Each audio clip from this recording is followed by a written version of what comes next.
नमस्कार, आदाब। मैं अनूप सोनी क्राइम पेट्रोल सतर्क के ब्लैक हेडलाइंस अध्याय के आज के एपिसोड में आप सबका स्वागत करता हूं। आज हम आपको एक ऐसा केस दिखाने जा रहे हैं जिसने ना सिर्फ आम इंसान की बल्कि पुलिस की भी रातों की नींद हराम कर दी थी। जहां साजिश और जुर्म को कामयाब बनाने के लिए मुजरिम ने हर संभव कोशिश की और दरिंदगी की हर हद को पार कर दिया था।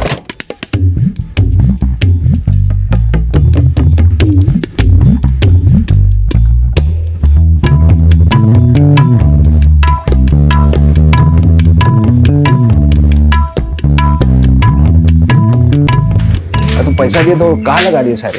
हा? अरे मैडम, अपनी उभरती भोजपुरी हीरोइन आ गई। अरे आ गए, अपने भोजपुरी फिल्म के हीरो भी आ गए। नमस्ते सर। आप तो मिले ही हैं, तो शुरू करते हैं फोटोशूट।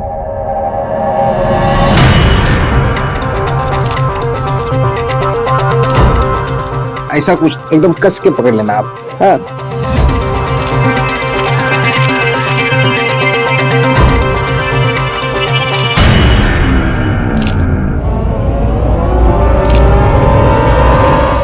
ये सब दूर हटो। तुम यहाँ क्या कर रही हो? तू इतना जवानी फूट रहा है ना, तो जाके किसी और को ढूंढ। हमारे पति से दूर रह, वरना आंखें नोच लेंगे तेरी। अरे तुम्हारे इस बासी पति में ना हमें रत्ती भर भी इंटरेस्ट नहीं है। अमीरों की लाइन लगती है हमारे लिए, ऐसे फकीरों को तो हम देखे भी ना। और हमारी भी, अगर तुम्हारे पति की जवानी फूट रही है ना हमको देखकर, फीलिंग आ रही उसे हमें देखकर, तो उसमें हमारी नहीं तुम्हारी प्रॉब्लम है, समझी? और तुम अपनी पत्नी को जरा लगाम में रखो, वरना पिटेगी किसी दिन हमसे। अरे मैडम, अब पड़ गई कलेजे में ठंडक ना। हमको बदनाम करने का कोनो मौका छोड़ना मत तुम। शादी क्या कर लिया, जीना हराम कर दिया तुम हमारा।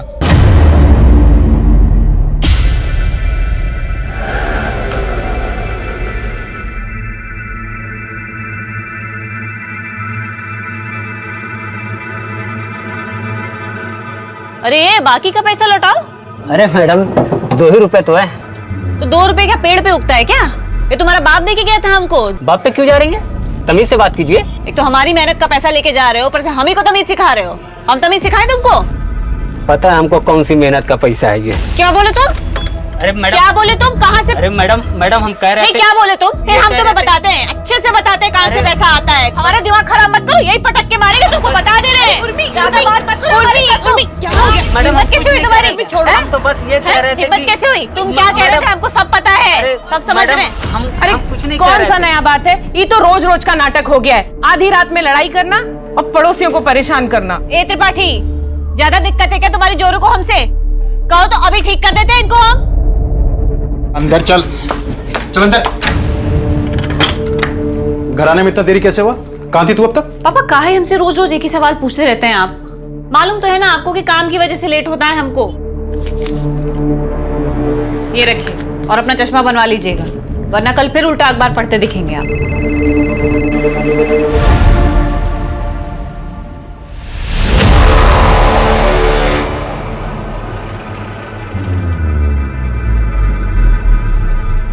कहाँ जा रहे हो? अपनी वो 2 पैसे की हीरोइन उर्मिला, उसके साथ गुलछर्रे उड़ाने जा रहे हो ना? तुम जब तक हमें बताओगे नहीं ना कहाँ जा रहे हो, हम तुम्हें जाने नहीं देंगे। लखनऊ जा रहे हैं। हम भी चलेंगे लखनऊ, भैया से भी मिल लेंगे। बहुत दिन हुआ है ना। नहीं लेके जा सकता, काम से जा रहे हैं और गाड़ी में उतनी जगह भी नहीं है।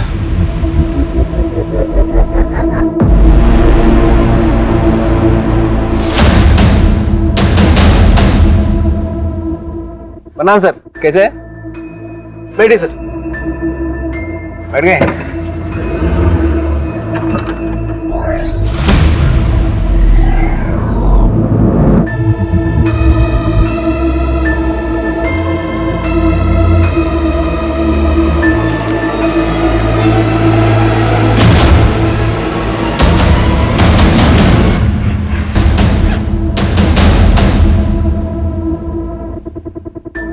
Hello, DJ travels.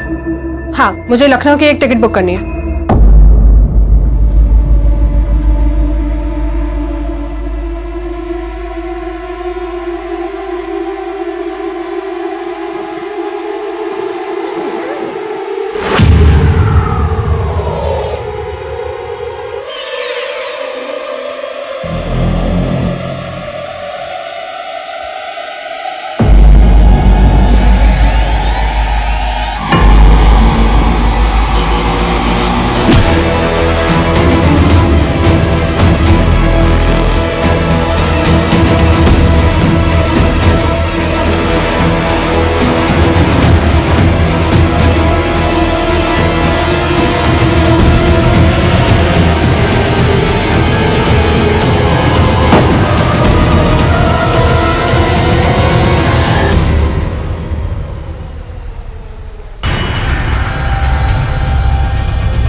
मैडम ये हमारी पत्नी है, इसका नाम सुप्रिया है।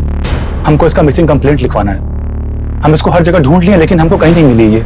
कब से गायब है? 2 दिन से। 2 दिन पहले जब हम लखनऊ गए थे, उसके बाद जब हम काम से आए उसके तब से इसका नंबर ही नहीं लग रहा है। आपकी पत्नी 2 दिन से गायब है और आप आज रिपोर्ट लिखवाने आए? मैडम हमको तो मालूम ही नहीं था कि वो लापता है। जब 2 दिन पहले हम लखनऊ जा रहे थे तो हमसे जिद करने लगी कि हमको भी ले चलो।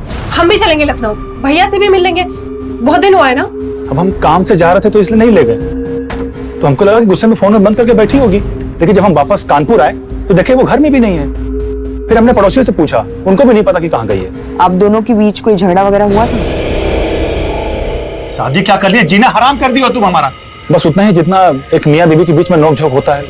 आपने उनके रिश्तेदारों में या मायके में पता किया? शायद वहां चली गई हो। मैडम मायके के नाम पे तो लखनऊ में सिर्फ उनका एक बड़ा भाई है, जोगिंदर यादव, और हम वहां पे भी फोन करके पूछे हैं, वहां भी नहीं है वो। आप सुप्रिया की डिटेल्स और फोन नंबर दे दीजिए, हम पूरी कोशिश करेंगे। जैसे ही कोई खबर मिलेगी आपको बता देंगे।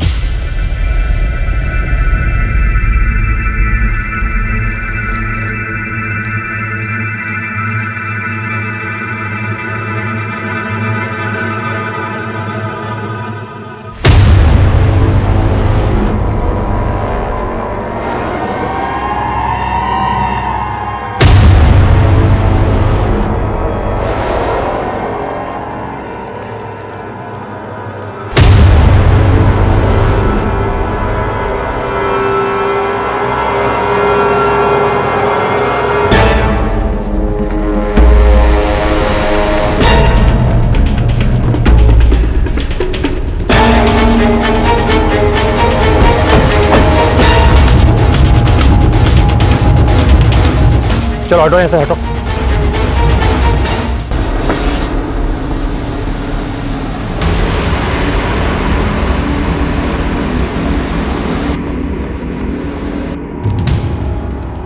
किसी लड़की की बॉडी है सर, लेकिन उसका सर और हाथ नहीं है। सूटकेस में सिर्फ उसकी बॉडी के निचले हिस्से के टुकड़े ही हैं सर। बॉडी पूरी तरह गल चुकी है, लगता है शायद पानी में बहुत टाइम तक थी है। अपनी टीम लगवाओ, गोताखोरों को बुलवाओ, नदी के आसपास के इलाके में अच्छे से सर्च करवाओ, आसपास के पुलिस स्टेशन में इसकी डिटेल्स भेजो और पता करो कि हफ्ते भर के अंदर किसी महिला की मिसिंग रिपोर्ट दर्ज हुई है क्या।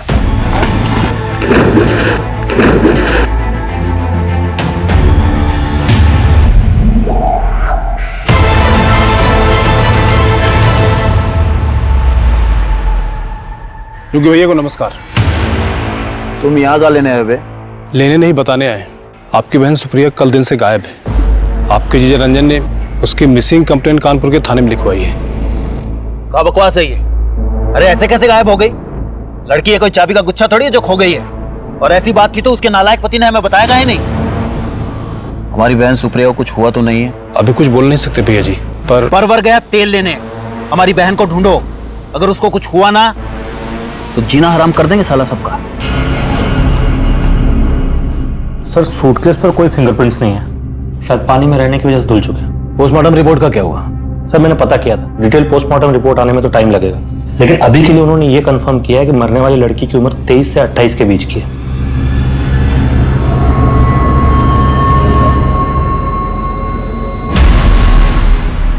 सूटकेस के इस बारकोड से कंपनी से पता करो कि ये किस बैच का है, किस दुकान में सप्लाई हुआ और किसने बेचा और किसे खरीदा। हो सकता है ये सूटकेस ही हमें टुकड़ों से मिली लाश की पहचान तक ले जाए। उर्मिला का फोन अभी भी बंद आ रहा है, मुझे तो उसकी बहुत चिंता हो रही है। पता नहीं कहाँ होगी, कैसी होगी। अरे लगता है आजकल आपकी हीरोइन बिटिया घर पर नहीं है। मतलब आजकल आधी रात में कोई चीख चिल्लाहट की आवाज नहीं सुनाई दे रही। क्या बेकार की बात कर रही हो तुम, कुछ भी बोले जा रही हो। चलो घर। अरे चलो कुछ भी हो, हमें क्या करना है ना। कंपनी से ये इन्फॉर्मेशन मिली है कि सूटकेस आपकी दुकान से खरीदा गया है और ये इसका सीरियल नंबर है। जरा देख के बताइए कि सूटकेस किसने खरीदा। एक मिनट सर, चेक करता हूँ। ये सूटकेस हम नहीं बेचा है और ये देखिए 4 सूटकेस का सेट है। दुकान में सीसीटीवी कैमरा है? नहीं सर, सीसीटीवी तो नहीं है। जिसने ये सूटकेस खरीदा था उसकी शक्ल या हुलिया कैसा दिखता था, कुछ याद है? ऐसे तो याद नहीं है सर, अब दुकान में कितने सारे कस्टमर आते हैं सर। हाँ लेकिन हमारे रिकॉर्ड से पता चलता है कि किसी उर्मिला सिंह परिहार के क्रेडिट कार्ड से पेमेंट हुआ है सर।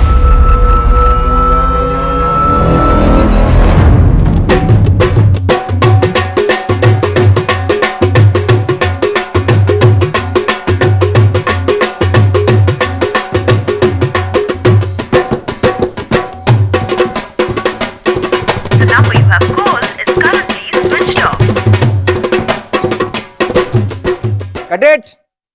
बहुत अच्छे, सबने बहुत अच्छा नाचा। Thank you sir.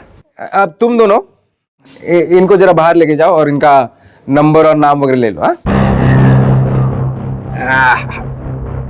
डांस तो तुम बहुत अच्छा करती हो। अब थोड़ा अंदर कमरे में ऑडिशन भी ले ले, एक्टिंग का भी देख लेते। जी सर। वाह वाह वाह वाह, क्या बात है, क्या बात है। बड़ी भोजपुरी हीरोइन बनने के सारे गुण है तुम में। सोशल मीडिया पर उर्मिला सिंह परिहार के नाम पर 200 अकाउंट थे। जब हमने सारे के सारे पोस्ट चेक किए तो एक पोस्ट में हमें यह मिला sir.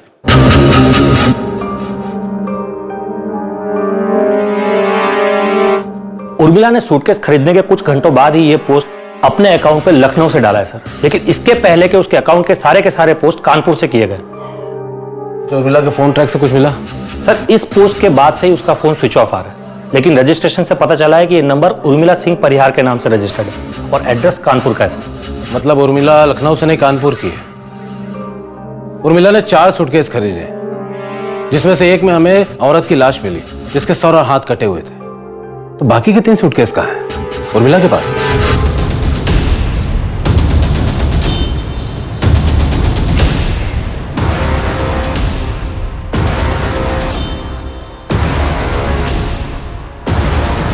The number you have called is currently switched off.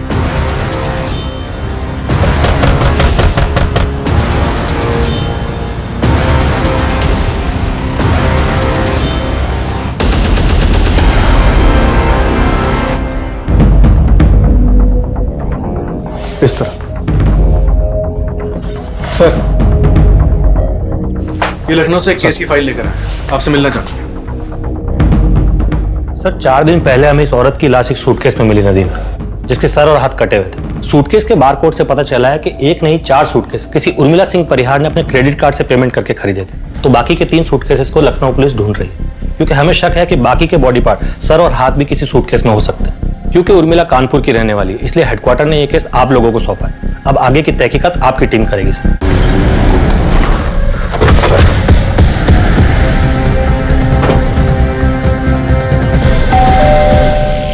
Ji sir, ये उर्मिला का ही घर है, बेटी है वो हमारी, यही रहती है। क्या हुआ साहब, इतना सब क्यों पूछ रहे हैं आप? उर्मिला अभी कहाँ है? पता नहीं साहब, वो हमें बताती कहाँ है कि कब जा रही है, कब आ रही है और कब लौटेगी। पिछली बार 20 दिन के लिए गायब थी, वापस आई तो बोली कि काम था। लेकिन आप ये सब क्यों पूछ रहे हैं? ऐसा क्या किया उसने? हमें शक है एक औरत की हत्या में उर्मिला का हाथ हो सकता है। नहीं सर, वो ऐसा नहीं कर सकती। वो तो किसी का इतना सा भी खून देखती थी तो घबरा जाती थी। या वो वापस है या फिर फोन करे, आप लोग तुरंत हमें इन्फॉर्म करेंगे। पॉसिबल है कि ये लोग हमें इन्फॉर्म ना करें। माँ बाप है ना, अपनी बेटी को बचाने की कोशिश करेंगे बिना ये सोचे हुए कि इस बात से उसी को नुकसान होगा। एक काम करो, एक कांस्टेबल यहाँ तैनात करो सिविल ड्रेस में, 24 घंटा यहीं पर नजर रखो। तुम पगला गए क्या यार? 36 बार फोन किए दिन में हमको। पगला तो जाएंगे ना सर, ये उर्मिला की वजह से हमारी फिल्म अटक गई है। उपचार तो सोचना ही होगा। हम एक नई लड़की देखे, हीरोइन बनने के लिए कुछ भी कर सकती है। कुछ भी मतलब कुछ भी। वही होगी, आते हैं।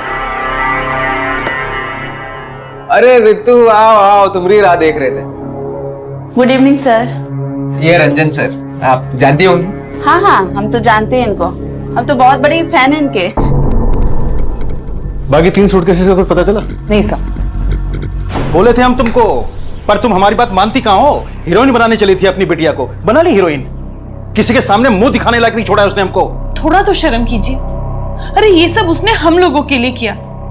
अरे हम ही खा गए अपनी बिटिया को और अब आप उसे गाली दे रहे, ये नहीं सोच रहे कि वो कहाँ होगी, किस हाल में होगी। कुछ समझ में आ रहा है तुमको? हत्या के मामले में पुलिस खोज रही है उसको। और एक बात बता देते हैं, अब अगर वो इस घर में आई ना तो सीधा पुलिस को दे देंगे, समझे?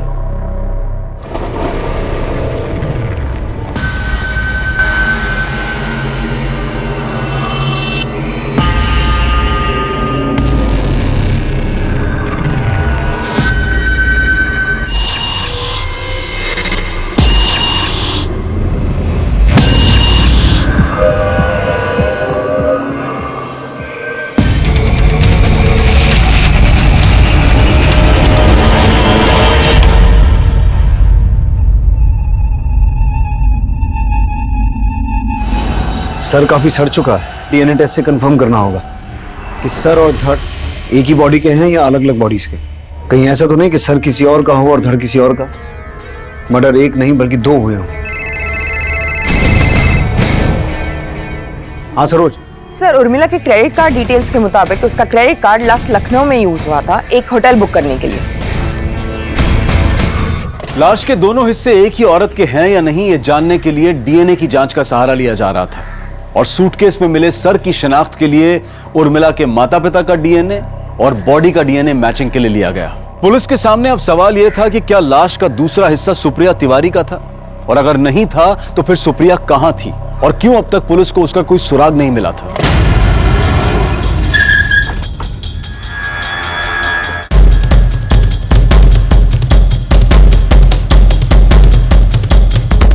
उर्मिला सिंह परिहार नाम की किसी औरत ने आपके होटल में कमरा बुक करवाया था कुछ दिन पहले। 1 मिनट सर। Yes sir. आपके होटल में सीसीटीवी कैमरा नहीं है? जी है सर, पर अभी थोड़ा खराब है। उर्मिला अकेली आई थी या उसके साथ कोई था? सर अकेली थी। Welcome ma'am. Name please. और थोड़ी देर बाद उनका एक असिस्टेंट आया कुछ पार्सल लेकर। Welcome sir. Thank you. हम उर्मिला सिंह परिहार के असिस्टेंट हैं। और उसके कुछ देर बाद उर्मिला जी भी आई। उन्होंने कहा कि हमारा असिस्टेंट ऊपर है, वो सारे सूटकेस नीचे रख जाएगा और एक आदमी आएगा, वो सारे सूटकेस आप उसे दे दीजिएगा। और उसके बाद वो जो गई वो वापस ही नहीं आई। कितने सूटकेस थे? सर उस दिन मैं थोड़ा बिजी था तो ठीक से देखा नहीं, तो बता नहीं सकता। उनका जो असिस्टेंट आया था उनके लिए पार्सल लेकर, उसका नाम पता नोट किया था? नहीं सर। और उसके बाद जो आदमी सूटकेस लेने आया था उसका नाम पता लिया या उसे भी ऐसे ही जाने दिया? नहीं सर, उसकी डिटेल्स है।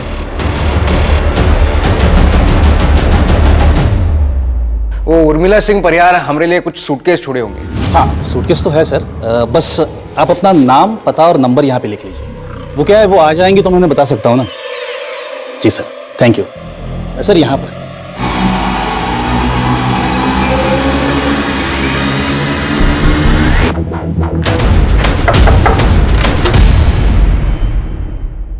धर्मेश।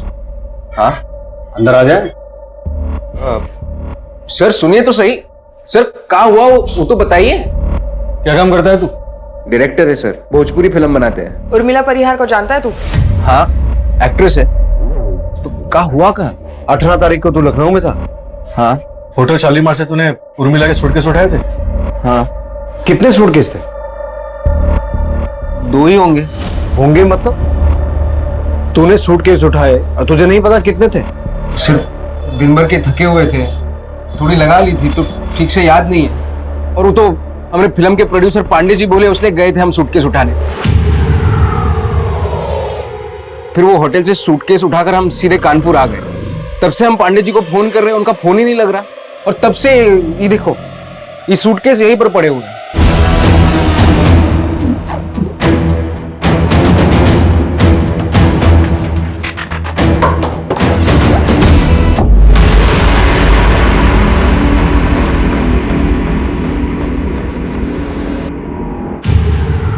तू लखनऊ में उर्मिला से मिला था?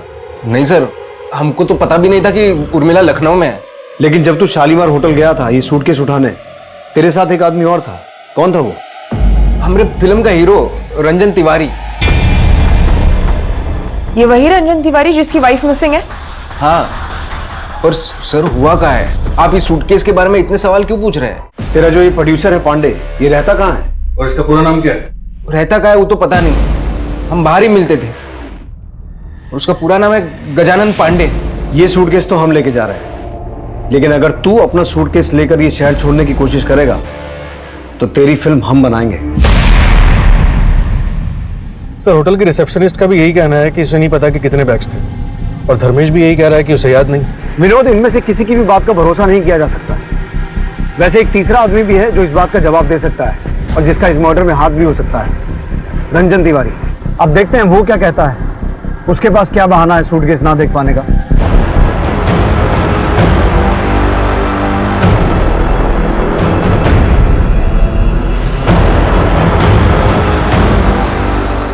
अब डीएनए रिपोर्ट के मुताबिक उन दोनों सूटकेसेस में मिले लाश के टुकड़े एक ही औरत के हैं। इसका मतलब है वो लाश उर्मिला की ही थी। विनोद, उस प्रोड्यूसर पांडे का कुछ पता चला? सर, भोजपुरी फिल्म इंडस्ट्री के जितने भी छोटे बड़े प्रोड्यूसर्स हैं सबका पता किया, लेकिन ये गजानन पांडे नाम का कोई प्रोड्यूसर है ही नहीं। मिल गई फुर्सत तुमको, अब लेकर आ रहे हो चाय? Sorry sir. सर हाँ, अब सुप्रिया का पता चल गया? सुप्रिया तो नहीं मिली, लेकिन कुछ और मिला है जिसके बारे में तुमसे बात करनी है। हाँ बोलिए। तुम 18 तारीख को लखनऊ में थे? हाँ लखनऊ में थे। और होटल शालीमार भी गए थे सूटकेस लेने? हाँ होटल भी गए थे, लेकिन सर हम बाहर जीप में ही रुके थे। वो धर्मेश गया था अंदर सूटकेस लेने के लिए।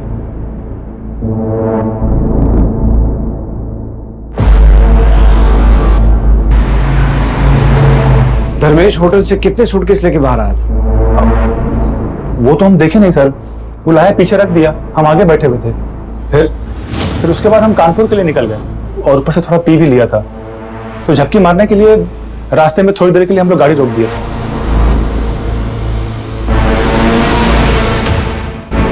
तो तुम्हें नहीं पता कि कितने सूटकेस थे? नहीं सर, बताया तो वो धर्मेश लेकर के आया था। लेकिन सर आप सूटकेस के बारे में इतना क्यों पूछ रहे हैं? क्योंकि उन 4 सूटकेसेस में से एक में उर्मिला का सर और हाथ मिले हैं और दूसरे में किसी औरत का धड़, और बाकी के 2 सूटकेस धर्मेश के घर से बरामद हुए। सर ये धर्मेश नहीं कुछ गड़बड़ किया होगा। सर एक नंबर का लीचड़ आदमी सर, विश्वास करने के लायक नहीं है वो। पता नहीं पांडे को उसने क्या घुट्टी पढ़ाई की वो उसको डायरेक्टर बना दिया। सर कुछ आता जाता नहीं है उसको, कुछ भी करके वो फिल्म बनाना चाहता है। उर्मिला को लेके बहुत उछल रहा था, बोलता है हमारी खोज है। ये है रंजन तिवारी, जानती होगी, स्टार है। साथ में काम करेंगे तो बहुत सीखने मिलेगा। आप घबराइए मत, हम सिखा देंगे सब इनको। क्या सिखा देंगे? एक्टिंग हम सिखा देंगे आपको। सर कुछ तो बात थी उसमें, एक फिल्म नहीं की थी लेकिन एटीट्यूड ऐसे फेंकती थी कि पूछो ही मत। इतने दिनों से तुम्हारी बीवी गायब है और तुम यहाँ नाच गाने में बिजी हो। सर प्लीज बुरा मत मानिएगा, लेकिन उसको ढूंढना आपका काम है।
हमने धर्मेश का बैकग्राउंड चेक किया तो पता चला उसकी क्रिमिनल हिस्ट्री है। उस पर पहले भी अटेम्प्ट टू मर्डर का चार्ज लग चुका है।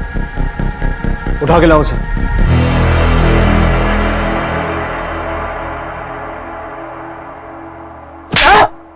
बड़ा शरीफ बन रहा था ना तू? हाँ, तेरी सारी हिस्ट्री ज्योग्राफी पता है हमें। रंजन ने सब उगल दिया है धर्मेश। झपकी मारने के बहाने तूने गाड़ी रास्ते में रोकी और 4 में से 2 सूटकेस जिनमें लाश थी वो नदी में फेंक दिया।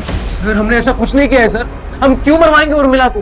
वो हमारी फिल्म की हीरोइन थी, हमारी फिल्म हिट करवाने वाली थी, भविष्य बनाने वाली थी हमारा। सर हम तो बोलते हैं रंजन ने मारा है उर्मिला को। उर्मिला ने सबके सामने उसकी बहुत बेइज्जती की थी। रंजन और उसकी बीवी सुप्रिया का बहुत जोर का झगड़ा हुआ था उर्मिला के साथ। इतना जवानी फूट रहा है ना तो जाके किसी और को ढूंढ। तुम्हारे इस बासी पति में ना हमें रत्ती भर भी इंटरेस्ट नहीं है। सर रंजन का एक साला है लखनऊ में, बाहुबली टाइप गुंडा आदमी है, जोगी नाम है उसका। हमको लगता है ये जोगी के साथ मिलकर रंजन ने उर्मिला को मरवाया। हम जो लखनऊ में थे तब जोगी के घर पे भी गया था रंजन उसे मिलने के लिए। जोगी के बारे में हम पता लगा लेंगे। तो ये बता पांडे कौन है, कहाँ मिलेगा? क्योंकि अभी तक उसके बारे में कोई सुराग नहीं मिला। ये पांडे नाम का कोई आदमी है भी या झूठ बोल रहा है? अरे सर बिल्कुल है, उन्होंने तो हमारे फिल्म में पैसा लगाया। कैसे दिए थे पैसे? कैश में दिया था सर। ब्लैक का पैसा व्हाइट करते वक्त ज्यादातर लोग फिल्म में पैसा लगाते हैं तो कैश में ही देते हैं सर, ताकि बाद में फंसे नहीं। धर्मेश कह रहा है कि रंजन अपने साले जोगी से मिलने गया था, जबकि रंजन ने हमें इस बारे में कुछ बताया नहीं। विनोद तुम जोगी से पता करोगे सच क्या है।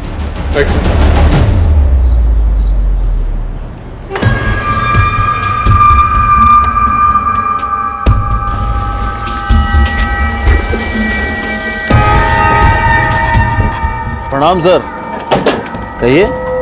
कैसे याद किया हूँ? आपसे कुछ जरूरी सवाल पूछने थे, अंदर चल के बात करें? अरे अंदर जाने की क्या जरूरत है, जो पूछना है यही पूछिए। 19 तारीख को रंजन तिवारी आपसे मिलने आया था? हाँ आया था। क्यों, क्या काम था?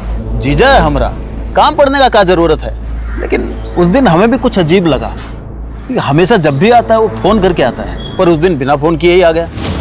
पर आप ये रंजन के बारे में इतना पूछताछ काहे कर रहे हैं? इसे पहचानते हैं आप? ये शक्ल तो पहली दफा देख रहे हैं, देखे होते तो पहचान लेते। एक बात बताइए, आप इस लड़की के बारे में पूछ रहे हैं, रंजन के बारे में इतना सवाल पूछ रहे हैं। रंजन की बीवी यानी हमारी बहन सुप्रिया, उसके बारे में कुछ खोजबीन की है कि नहीं की है आपने? हम कोशिश कर रहे हैं। वैसे सुप्रिया के फोन रिकॉर्ड्स में पता चला है कि उसका लास्ट लोकेशन लखनऊ था। तो क्या रंजन की तरह वो भी आपसे मिलने आई थी? नहीं तो? अरे आती तो बताते नहीं का आपको। देखिए सर, आप बेफजूल का दौड़ भाग कर रहे हैं, उल्टा हम ही पे सवाल दाग रहे हैं आप। रंजन से एक भी बार पूछे आप? हम साला रोज पुलिस स्टेशन अपनी बहन के बारे में पूछते हैं फोन करके, वो एक भी बार अपनी बीवी के बारे में पूछा आपसे? बहुत काम है हमें, चलो। नजर रखो इस पर।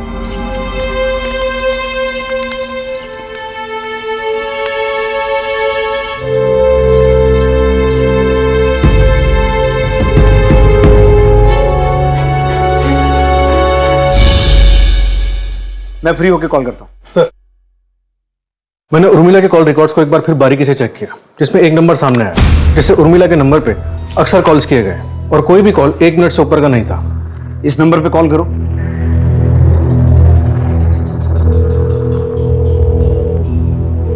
कोई फोन नहीं उठा रहा सर। पता करो किसके नाम पर रजिस्टर्ड है। Right sir.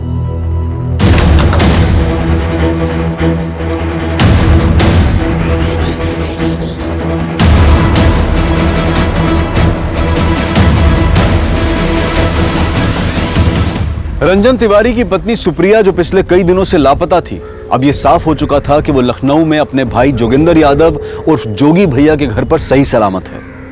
तो क्या सुप्रिया और जोगी ने सुप्रिया के लापता होने का झूठा नाटक किया था? ऐसे सभी सवालों के जवाब ढूंढने के लिए कानपुर पुलिस ने सुप्रिया और उसके भाई जोगी को लखनऊ से कानपुर तलब किया। गलत कर रहे हैं आप जानते नहीं हम कौन है। बेवजह अपना और हमारा समय बर्बाद कर रहे हैं आप। जानते हैं, बहुत अच्छी तरह से जानते हैं। अब हम तुम्हें बताएंगे कि हम कौन हैं और हम क्या कर सकते हैं। सर हम सच बोल रहे हैं, हम कुछ नहीं किया उर्मिला के साथ में। हम उर्मिला की नहीं, तेरी बीवी सुप्रिया की बात कर रहे हैं। सुप्रिया? सुप्रिया मिल गई?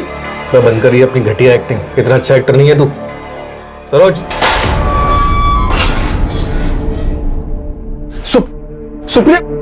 सुप्रिया कहां थे तुम? तुझे नहीं पता था ये कहां थी? सर हमको सच में नहीं पता ये कहां थी। कहां थी तुम? तुम्हारे साली जोगी के यहाँ।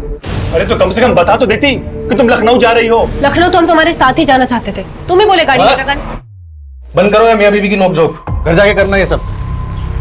पहले ये बताओ कि मिसिंग कंप्लेंट का नाटक क्यों किया था तुम लोगों ने? नाटक नहीं है, हम हमारी बहन को जान से ज्यादा चाहते हैं। वो जो बोलती है हम करते हैं। उसने कहा कि रंजन के साथ उसका झगड़ा हुआ, हम उसे सबक सिखाना चाहते हैं। झूठी कंप्लेंट लिखवाना, पुलिस से झूठ बोलना, ये ठीक है? सर भैया हमारे खातिर झूठ बोले थे, ये यहाँ पे बहुत जाते करते थे। सोचे ऐसे अचानक गायब हो जाएंगे तो अच्छा सबक मिलेगा और पुलिस परेशान करेगी 100 लोग। तमीज में पुलिस स्टेशन है ये। तुम लोगों के इस नाटक का कोई फायदा नहीं है, क्योंकि हमें अच्छे से मालूम कि तुम दोनों ने और जोगी ने मिलकर उर्मिला का मर्डर किया, उसकी बॉडी को ठिकाने लगाया। आप कुछ भी बोलेंगे और हम मान लेंगे। हमने और हमारी बहन सुप्रिया ने किसी का मर्डर नहीं किया है, समझे आप? देखिए ये रंजन बहुत छिछला आदमी है, आपको तो शक है ना उस पे? अरे हम कह रहे हैं मर्डर उसी ने किया है। सर हमारा यकीन करिए, हमने उर्मिला को नहीं मारा है। अरे हम क्यों मारेंगे उसको? अपने हाथ से अपना भविष्य खराब कर लेंगे क्या? सर, उर्मिला के कॉल रिकॉर्ड से हमें जो नंबर मिला था जिस पे हमने कॉल किया था और कोई फोन नहीं उठा रहा था, उसकी डिटेल्स आ गई। ये देखिए, पता करो इसके पास इन कॉल्स का क्या जवाब है।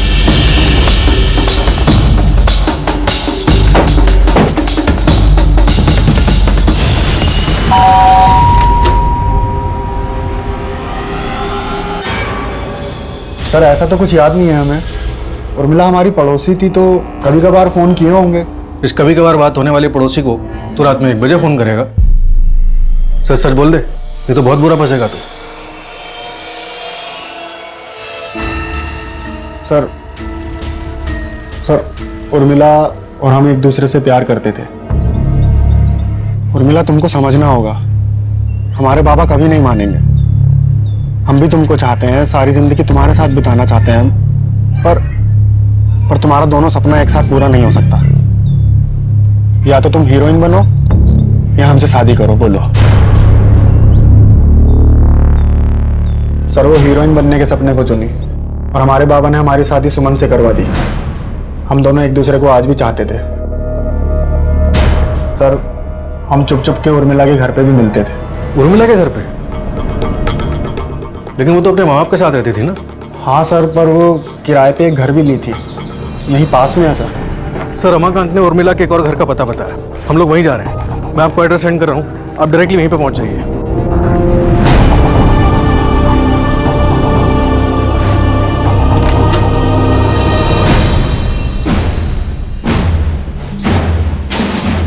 सर उर्मिला और हम यहीं मिलते थे सर। इस घर का मालिक कौन? सर वो सब उर्मिला को पता था, हम कभी पूछे नहीं उनसे। सरोज, आसपास पूछताछ करो, इस घर का मालिक कौन है?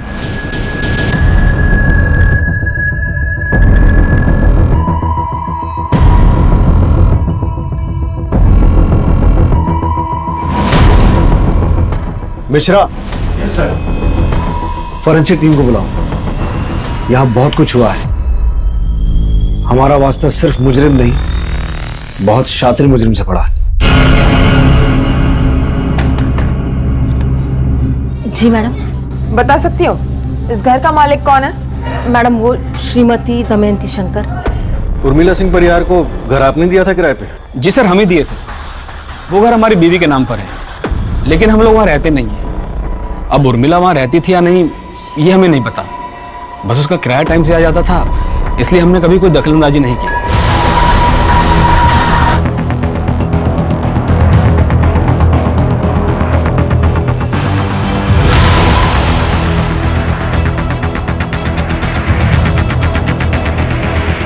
सर यहाँ काफी खून बहा है, पूरे किचन में खून के ट्रेसेस हैं। अच्छी तरह से खून साफ करने की कोशिश की गई है। सर रिपोर्ट से साफ है कि उर्मिला के किराए वाले घर पर ही इस जुर्म को अंजाम दिया गया। किचन से जो ब्लड ट्रेसेस मिले थे वो उर्मिला के ही हैं।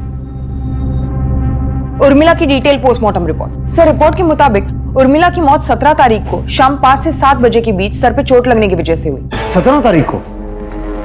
इसका मतलब है 18 तारीख को जिस लड़की ने उर्मिला के क्रेडिट कार्ड से वो सूटकेस खरीदे और जिसने होटल शालीमार में चेक इन किया वो उर्मिला नहीं कोई और थी, और ये सब पुलिस को गुमराह करने के लिए किया गया है। तो उर्मिला का मर्डर 17 तारीख को उसके किराए वाले घर पर हुआ और शायद उसी शाम उस घर की किचन में उसकी बॉडी के टुकड़े किए गए, और अगले दिन 18 तारीख को किसी दूसरी लड़की ने उर्मिला के क्रेडिट कार्ड से वो सूटकेस खरीदे, होटल गई जहां उर्मिला के बॉडी पार्ट्स को 2 अलग-अलग सूटकेसेस में डाला गया और 19 तारीख को होटल से ले जाकर नदी में फेंक दिया गया।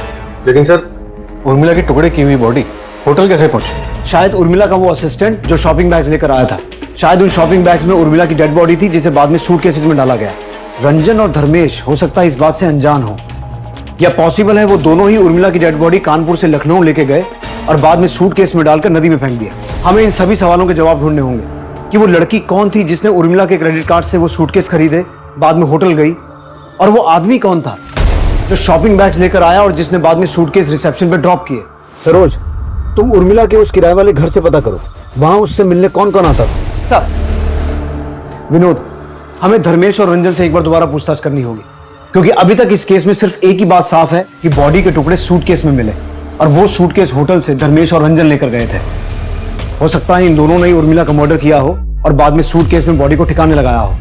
उर्मिला सिंह परिहार की हत्या के मामले में पुलिस के पास संदिग्धों की एक लंबी लिस्ट थी। फिर उर्मिला के कत्ल का दृश्य सामने आने के बाद पुलिस पूरी कोशिश के साथ संदिग्धों की तलाश में जुट गई, जो भी उर्मिला की हत्या से संबंधित था। क्या बता सकती हो उर्मिला के घर पे उसके अलावा और कौन आता जाता था? मैडम बहुत से लोग आते जाते रहते थे, अब हम सबको तो नहीं जानते ना। ये या ये, इन दोनों में से किसी को भी देखा है? नहीं मैडम। सर हमारा विश्वास कीजिए सर, हमने कुछ नहीं किया। सिर्फ पांडे जी के कहने पर हमने होटल से सूटकेस उठाया, बाकी हमने कुछ नहीं किया सर। सच सच बोलो वरना हड्डी बस लिए कर दूंगा तुम्हारी। हमें पता है पांडे नाम का कोई आदमी है ही नहीं।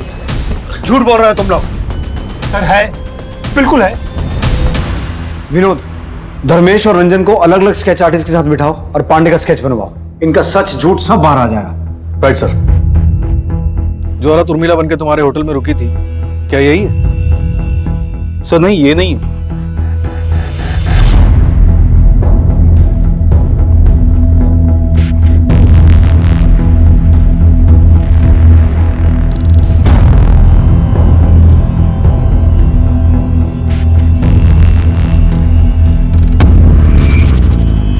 हाँ मैडम, इन्हें देखे हैं, ये आते जाते रहते थे यहाँ पे। इसके अलावा और कोई आता था? 2 बुजुर्ग आदमी हमेशा आते थे और उनमें से एक तो अभी कुछ दिन पहले ही आके गए थे। शक्ल याद है उनकी? हुलिया बता सकती हो?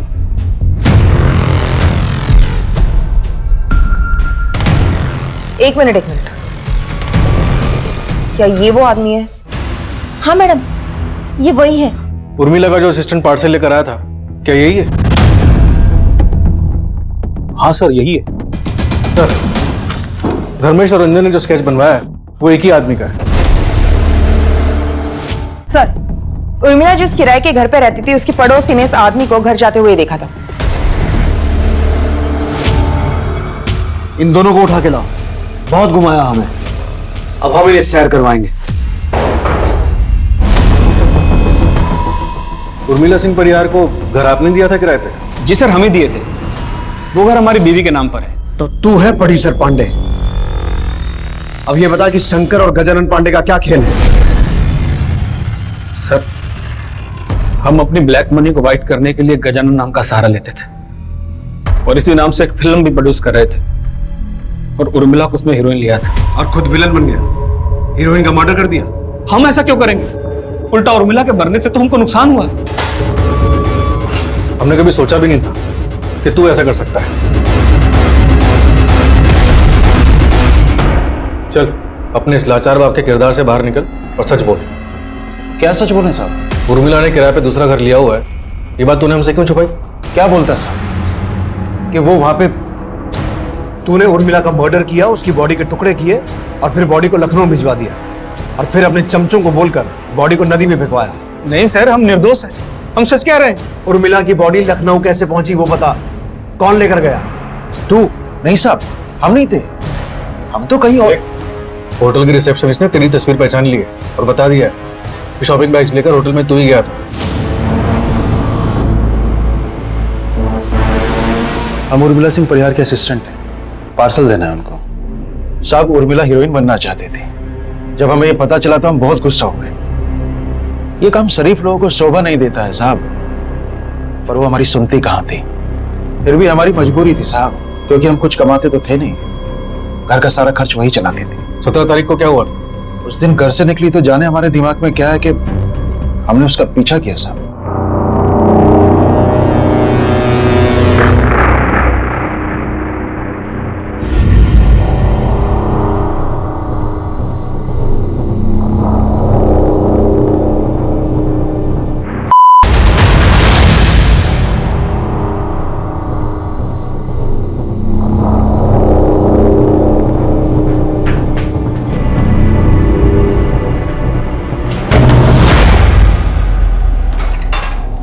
पापा पापा मेरी बात तो सुनिए। ये तुम्हारा हीरोइन का काम है? इस धंधे को तुम काम करती हो? ये शिकायत तुम तुम्हें कि अपने बाप की उम्र जैसे आदमी के साथ मुंह काला करती फिरे? लेता हूं। क्या सुनो तेरी वाला? नहीं, दूंगा इधर देख। क्या? बोल। उर्मिला, ये साला क्या किया तू? साला मर गई ये। हम पुलिस को सब बता देंगे। क्या? एक साला भांग खाए तुम, खुद तो मरोगे, हमको भी मरवाओगे। तुमको जितना पैसा चाहिए हम तुमको देंगे, खाली अपना जुबान बंद रखना बस। और फिर पांडे ने उर्मिला के शरीर के टुकड़े टुकड़े कर दिए साहब।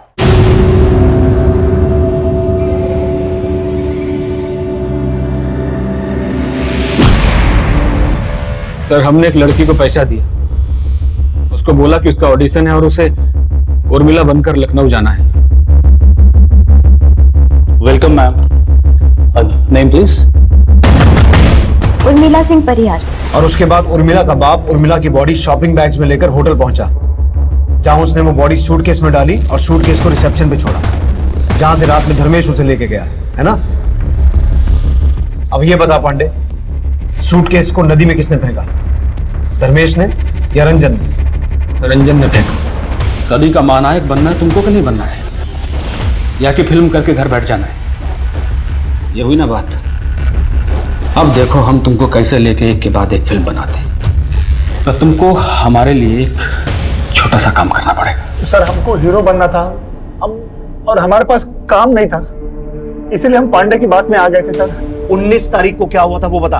19 तारीख को मैं और धर्मेश होटल जा रहे थे, लेकिन होटल जाने से पहले धर्मेश को दारू पिला रहे थे और हम खुद दारू पीने का नाटक कर रहे थे। तो फिर हम रास्ते में बोले कि बहुत नींद लग रहा है तो थोड़ा आराम कर लेते हैं।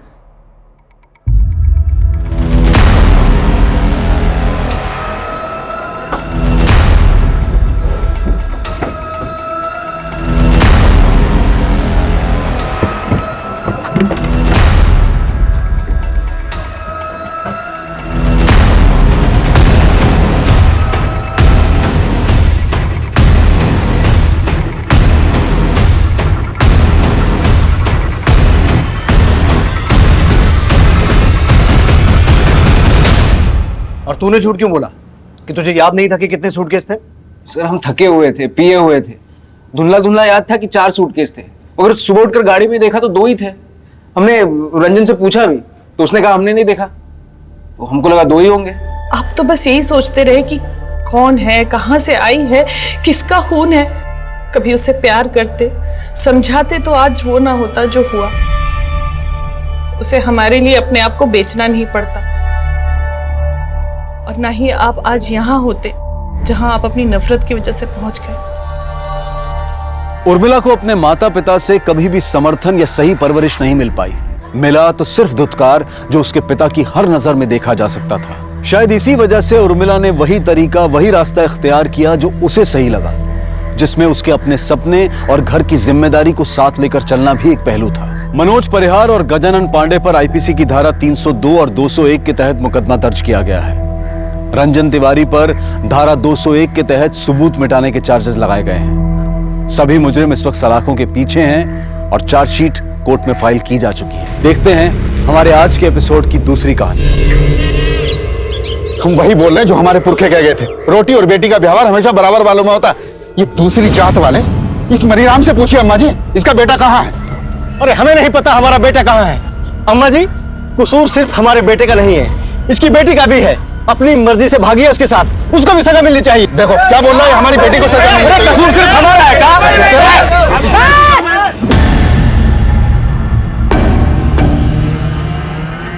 तू मैं मर मिटे पूछ पूछ के जात। राम रहीम हैरान है, नाजुक है हालात। ये भी तो कह गए थे हमारे पूर्वज। अब आप लोग बताइए हमको कि क्या अपनाना है, अच्छाई या बुराई? पर अम्मा जी देखो नरेंद्र, मनीराम का लड़का सीएमओ के पद पर है। इस पद का लड़का ढूंढ पाते अपनी बिटिया के लिए? अम्मा जी, हम अपनी बेटी की शादी अपनी जात में ही करेंगे। बस हम फैसला कर लिए हैं। तुम दोनों के बेटा बेटी बालिग हैं, अब पता किए हैं हम, वो दोनों शादी भी कर चुके हैं। तो अब ना जात बीच में आएगी और ना ही किसी की जिद। अम्मा जी गए, अम्मा जी गए, अम्मा जी गए।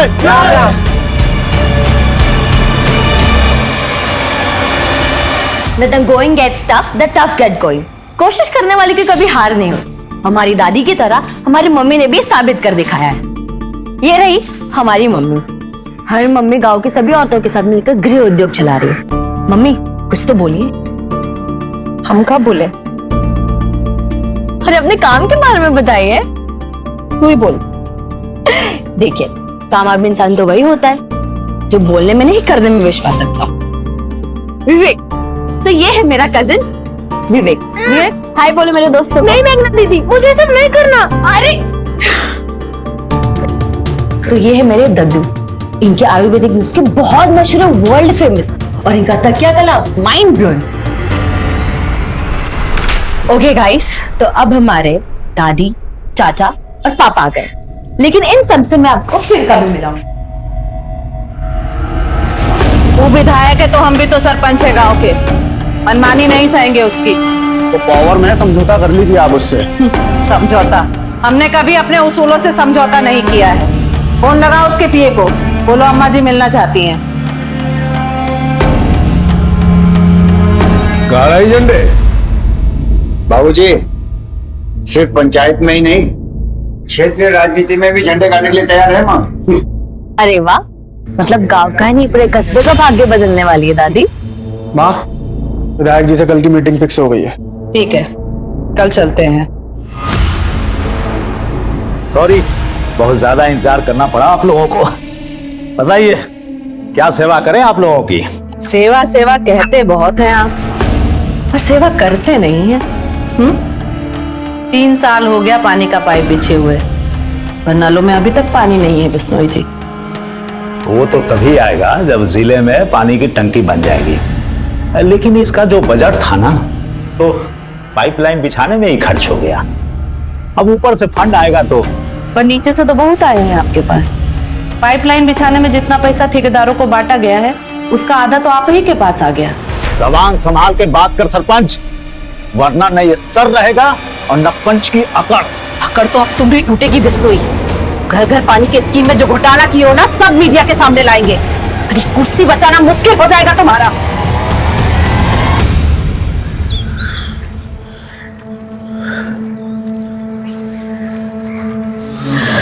संज्ञान, हम यहाँ तुम्हारा 1 घंटे इंतजार कर रहे हो, तुम अब जाके आ रहे हो। मेघा सॉरी यार, पापा को आने में देर हो गई थी। अब उनसे मिले बिना तो हॉस्टल नहीं जा सकता था ना। अब 15 मिनट में तुम्हारी बस आ जाएगी।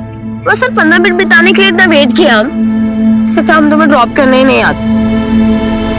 तुम चाहो तो अभी भी मेरे साथ भाग सकती हो।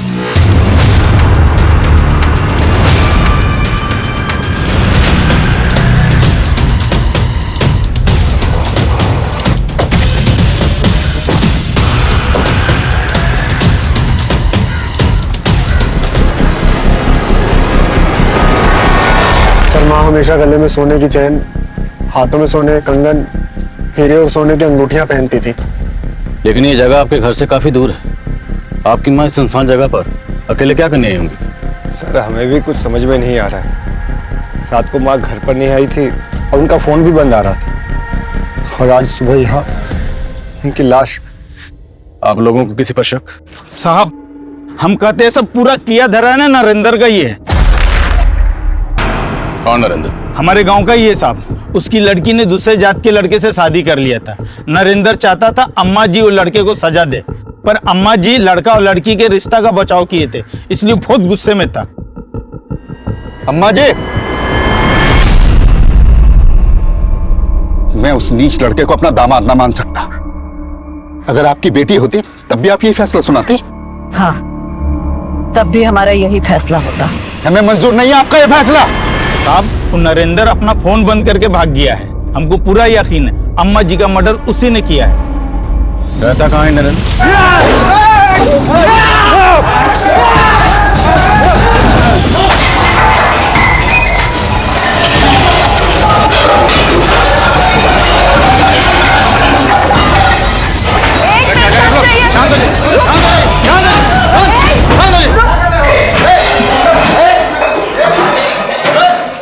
क्यों तोड़फोड़ कर रहे हैं आप लोग? साहब उस कमीने नरेंद्र ने हमारी अम्मा जी की हत्या की है, और आज हमारे हाथ आने से पहले ही भाग गया। अगर हमारे हाथ आ जाता तो हम मुझे यही काट देते। एक मिनट, जब वो घर पे है ही नहीं तो तोड़फोड़ करके क्या फायदा होगा? तो सर लाई ना उसे हमारे सामने, हम उसे जिंदा नहीं छोड़ेंगे। भाभी हमने चारों तरफ पता किया, लेकिन मेघा का कहीं कुछ पता नहीं चल रहा। पर वो ऐसी तो गायब नहीं हो सकती ना शमशेर भैया, जरूर उसके साथ कुछ हुआ है।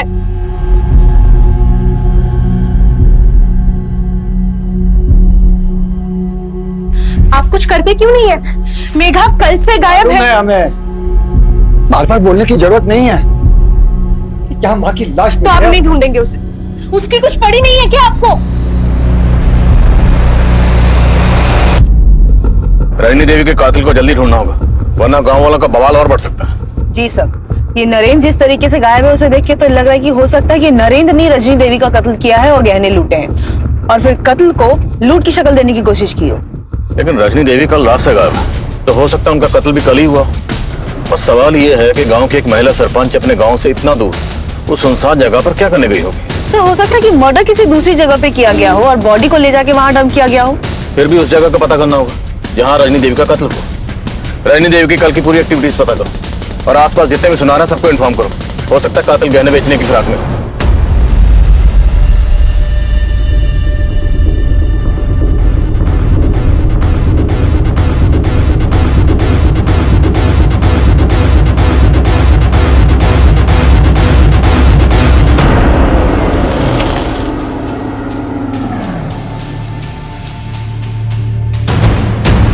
शहर क्या गई यार, इतना बड़ा कांड हो गया, इतनी बड़ी बात हो गई, तुमने हमें बताना जरूरी नहीं समझा, खबर तक नहीं दी हमें। और तू हरामखोर, तू कहा था ये कांड हुआ? वो भाई जी, अम्मा जी ने हमें दोपहर में ही काम के लिए तहसील भेज दिया था। तू तहसील में था तो कौन सी कचहरी लगाने गई थी?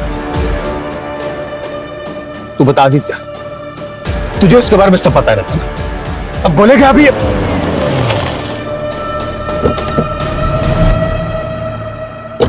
रजनी जी को आखिरी बार आपने देखा था? जी सर, माँ और हम विधायक जी के पास से लौट रहे थे और हमें काम से शहर जाना था। माँ के कहने पर हमने शाम को उनको गांव के पास छोड़ दिए थे सर। और माँ को शाम में टहलने की आदत थी तो हमें लगा कि टहलते टहलते वो घर पहुंच जाएंगे। उसके बाद रजनी जी घर आई नहीं? उस वक्त घर पे कौन था? सर कोई नहीं था यहाँ और हम अपनी बीवी के साथ उसके मायके गए हुए थे। देर रात पहुंचे तो माँ नहीं थी, तभी से हम उनको खोज रहे थे। आप भी इनके साथ थे? अब हम तो 2 दिन से शहर में थे, योगा शिविर में। खबर मिलते ही फौरन लौट आए। पता नहीं सब कैसे हो गया। तो आदित्य ने रजनी देवी को गांव के बाहर ड्रॉप किया था। हो सकता है किलर ने वहां उन्हें अकेले देख उनको टारगेट किया। लेकिन ये बात उनके बेटे ने मैं पहले नहीं बताई। ऐसा लग रहा है जैसे सब कुछ सोच समझ के बोल रहे हैं। पता करो रजनी देवी के मर्डर की वजह कहीं कोई घरेलू झगड़ा तो नहीं, और नरेंद्र को ढूंढने पर जोर दो। ठीक है सर।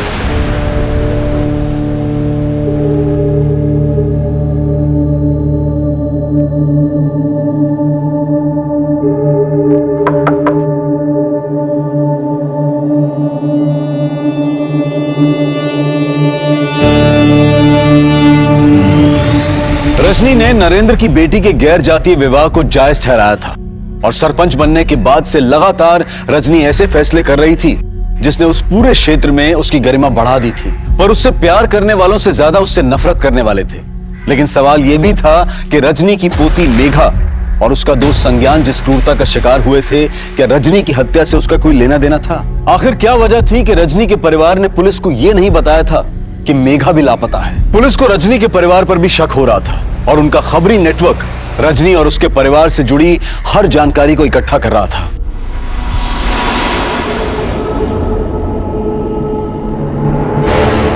हम पे भरोसा रखो विनीता, हम भी मेघा के लिए परेशान हैं। पुलिस को इस मामले से दूर रखना पड़ेगा, इसी में मेघा की भलाई है।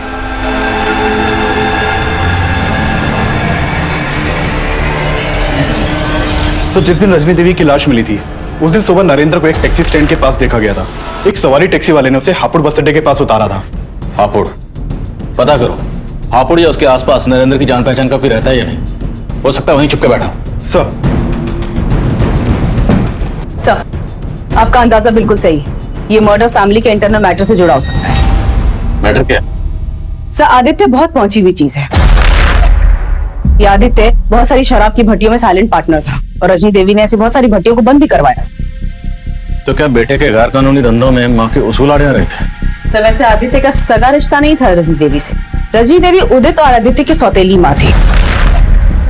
दरअसल उदित और आदित्य के पिता की शादी रजनी देवी की बड़ी बहन से हुई थी, लेकिन आदित्य के जन्म के बाद उनकी मौत हो गई और उसके बाद रजनी देवी के पिता ने उनकी शादी विश्वनाथ से करवा दी।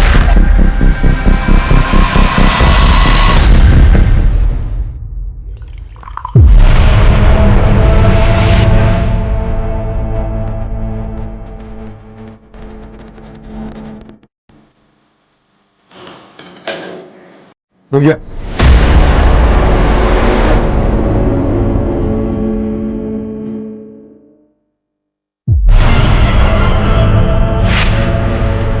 चल चाट इसको। क्या पता तुमने कुछ मिला दिया हो उसमें। चाट भाजी मैं समझा जबान बोलने के लिए नहीं, चाटने के लिए निकाल। चल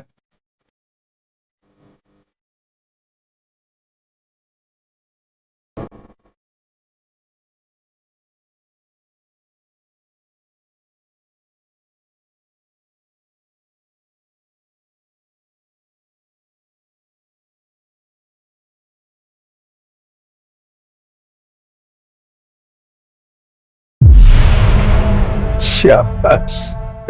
अरे वफादारी का नाटक बड़ा अच्छा कर लेता है तू है।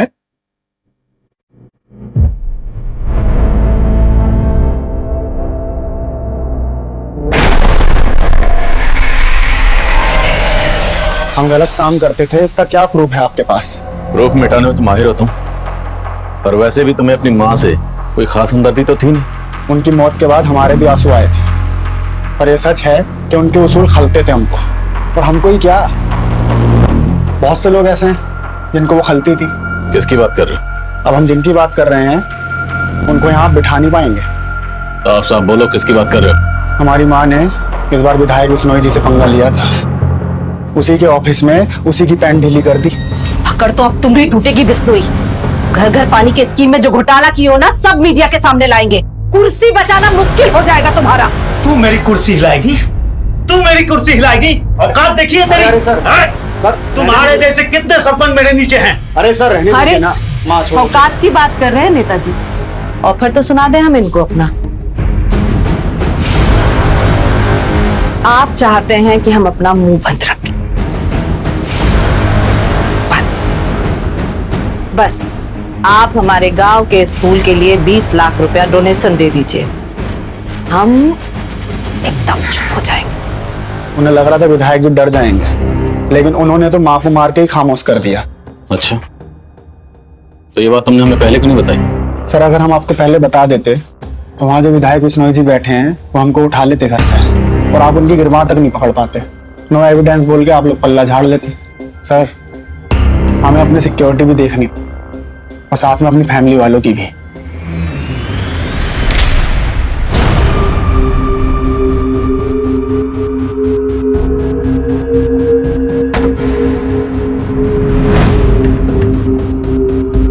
The number you have called is currently switched off.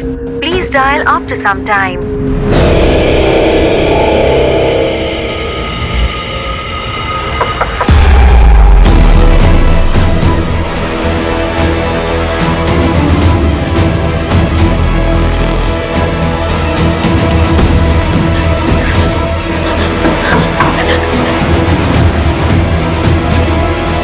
कौन है?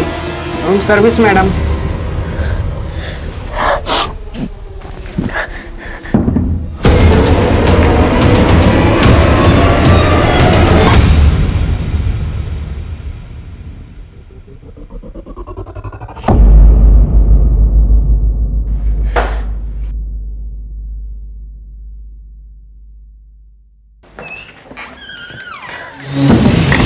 आदित्य नेताजी का नाम लेकर घुमा रहा है हमें। पर इतना कंफर्म है कि रजनी देवी नेताजी से मिलने गई थी।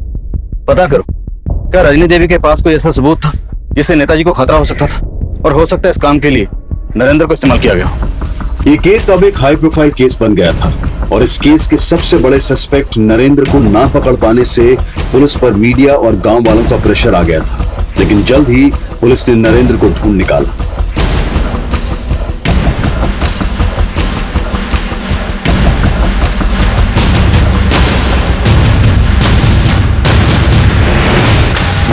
हम मानते हैं, हम अम्मा जी के फैसले से गुस्सा थे, लेकिन हमने कुछ नहीं किया। अच्छा, कुछ नहीं किया तो फिर हमें देख के भागा क्यों? मैडम भागते नहीं तो गांव वाले हमें जिंदा नहीं छोड़ते। और अब हम तुझे नहीं छोड़ने वाले। बता, रजनी देवी के गहने का छुपाए तूने? मैडम हमने कुछ नहीं किया। शर्मा, कूट इसको।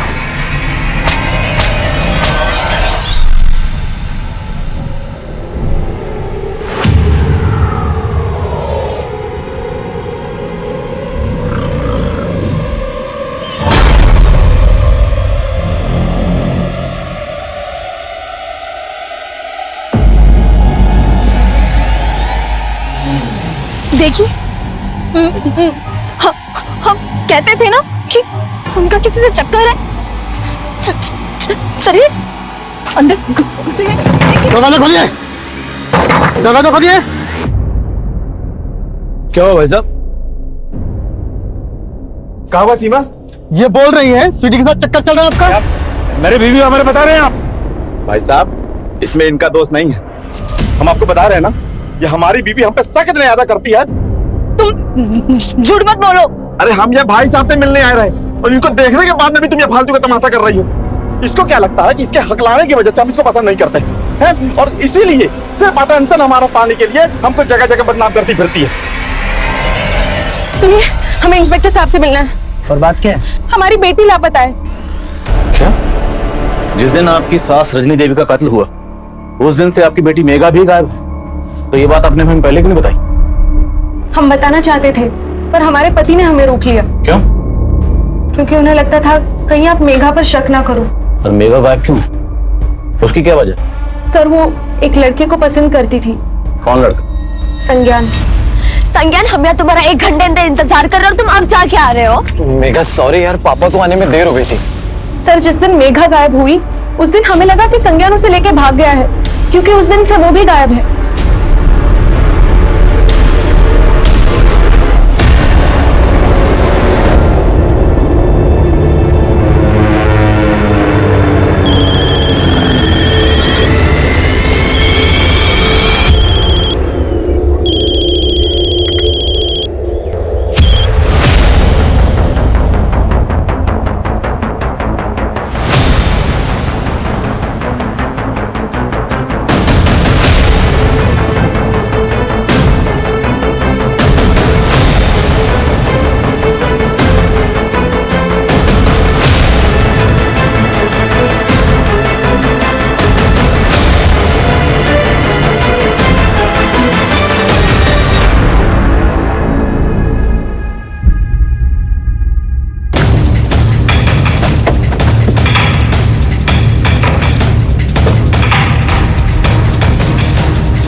संज्ञान जया कुमारी मेडिकल कॉलेज से पढ़ाई कर रहा है। वो ललितपुर के किसी हॉस्टल में रहता है मैडम। घर में कौन कौन है? उसके सिर्फ पिताजी है। क्या नाम है फादर का? राम प्रवेश। इनका नंबर है आपके पास? जी मैडम। सर, मेघा के लापता होने को लेकर रजनी देवी के घर में हर कोई जानता था, और मेघा की माँ की तरह सब लोग मेघा के दोस्त संज्ञान के ऊपर ही शक जता रहे हैं। और संज्ञान भी गायब। अब इस केस की कई बातें खुल रही हैं। सर, एक अजीब सी बात है, इतना सब कुछ होने के बावजूद रजनी देवी के पति विश्वनाथ, उसे कोई फर्क ही नहीं पड़ रहा है। अपने दोस्तों यारों के साथ रोजाना उसके ड्रिंकिंग सेशन चल रहे हैं। और जिस दिन रजनी देवी का कत्ल हुआ उस दिन वो यहाँ था भी नहीं। कहीं ये सारा प्लान विश्वनाथ का तो नहीं?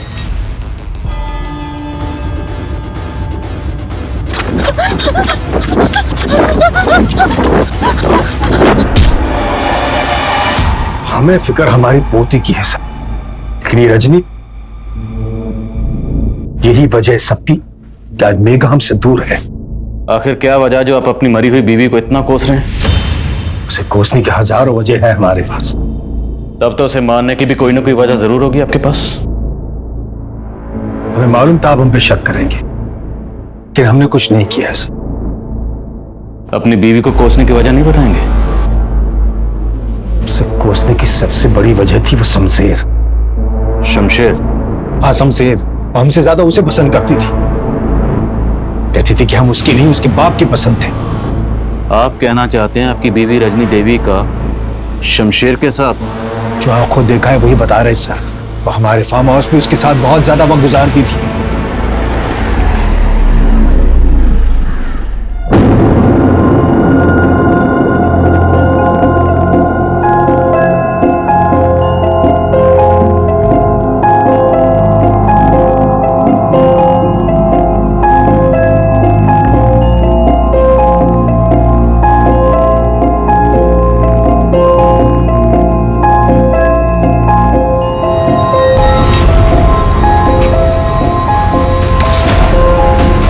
सादे, मैं तुझे छोड़ूंगा क्या? थोड़ी क्या तो उसी में चेक करता है साले। छोड़िए इसे। छोड़ूंगा नहीं उसे मैं। आपको ज्यादा मर्दानगी दिखाने का जरूरत नहीं है। उम्र देखिए अपनी, कुछ बचा नहीं है आप में। उस कमीने के सामने मैं जलील करती थी और हम खून के खून पी के रह जाते थे। कई बार हमने उसको माफ कर दिया। ये आज उसके कर्मों की सजा मिली है उसे, और ये सजा आपने उसे दी। मैं पहले भी कहा आपसे सर, हमने कुछ नहीं किया, लेकिन शमशेर उसके सारे राज जानता था। वो ये भी जानता था कि आज के लोग किसके हद पे चढ़ी थी। मैडम जी, हम अपने किसी काम से बाहर नहीं गए थे, बल्कि हम तो अपने बेटे संज्ञान को खोजने गए थे। कहाँ खोज रहे थे? और आखिर ये संज्ञान गायब कहाँ है? कुछ पता नहीं चल रहा मैडम जी। वो गर्मियों की छुट्टी में 7 जुलाई को अपने हॉस्टल के लिए निकला था, तभी हम उसको आखिरी बार मिले थे। और फिर उसके बाद हम अपने किसी काम से सतना चले गए। 5-6 दिन बाद उसके हॉस्टल से फोन आया कि वो अभी तक हॉस्टल नहीं पहुंचा है। फिर हम सतना से सीधे ललितपुर चले गए उसके हॉस्टल, और फिर वहां से जब वापस आए तो पता चला कि आप उसको पूछने आए थे। 7 जुलाई से ये लड़की भी गायब है। इसका नाम मेघा है। मेघा की माँ का कहना है कि संज्ञान और मेघा की दोस्ती थी। क्या आपको इन दोनों के अफेयर के बारे में कुछ पता था? नहीं मैडम जी, हमें इसके बारे में कोई जानकारी नहीं है। फिलहाल मेघा के घर वालों का ये कहना है कि संज्ञान इस लड़की को भगा के लेके गया है। नहीं मैडम जी, हमारा बेटा तो रात दिन पढ़ाई में लगा रहता है, और वो कभी कोई ऐसा काम नहीं करेगा जिससे हमारी बदनामी हो। साहब, हम अम्मा जी के सिर्फ सेवक थे और उनका हुक्म टालने की हिम्मत हमारे अंदर नहीं थी। उनके साथ संबंध रखना हमारी मजबूरी थी, हमारी इच्छा नहीं। 10 बज गए। हम आपके लिए खाना पैक करा कर लाएं या घर पर जाकर खाएंगे? आज घर जाने का मूड नहीं है हम।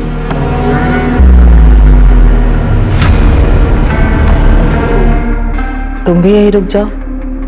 जी। जो कुछ कहते हैं सर हिलाकर हाँ कर देते हो। सब बात मानोगे का हमरे? जी, बस हुक्म करके देखिए। सच बोल रहे हो क्या?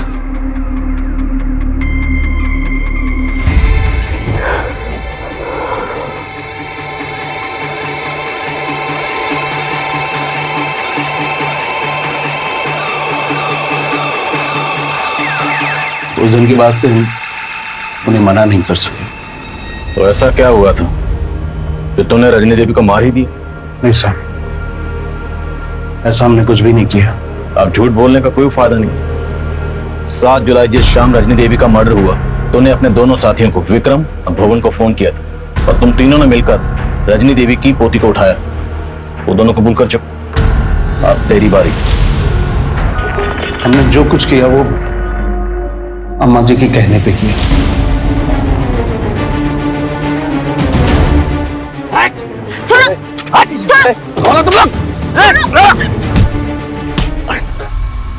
वहां से उसे अम्मा जी के पास ही ले गए।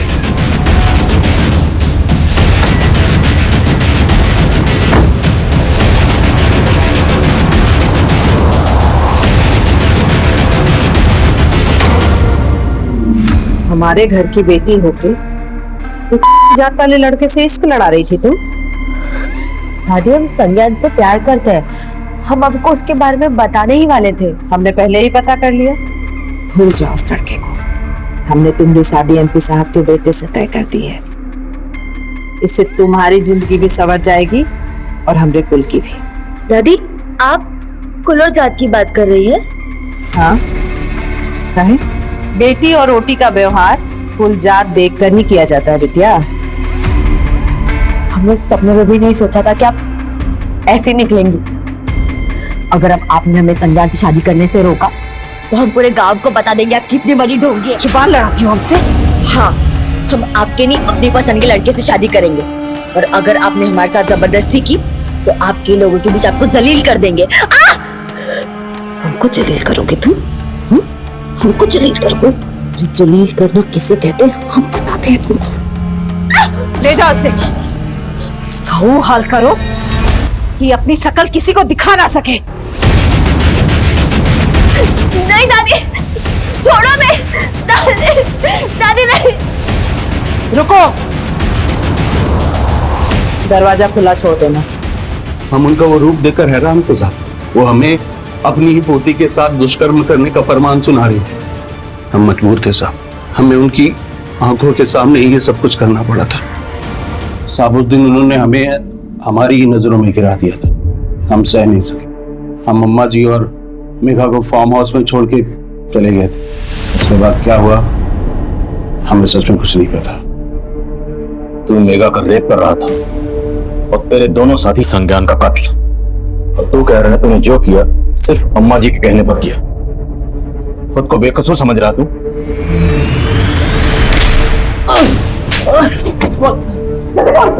मैडम, हम उस लड़के की पिटाई जरूर की थी, लेकिन हम जान से मारना नहीं चाहते थे। हमको लगा खत्म हो गया मैडम, इसलिए उसकी बॉडी को ठिकाना लगा दिया। इससे ज्यादा कुछ नहीं किया। तूने जो किया उसे कम समझता है तू? शमशेर का बयान चौंकाने वाला था। भले ही रजनी और शमशेर के अनैतिक संबंध होंगे, लेकिन रजनी जैसी आदर्श महिला जिसे गांव का गौरव समझा जाता था, क्या उसी औरत ने अपनी पोती के रेप का फरमान सुनाया था? क्या उसने वाकई शमशेर को संज्ञान की हत्या का भी आदेश दिया था? इस पर विश्वास करना मुश्किल था, लेकिन शमशेर झूठ बोले। पुलिस को फिलहाल इसकी भी कोई वजह नजर नहीं आ रही थी।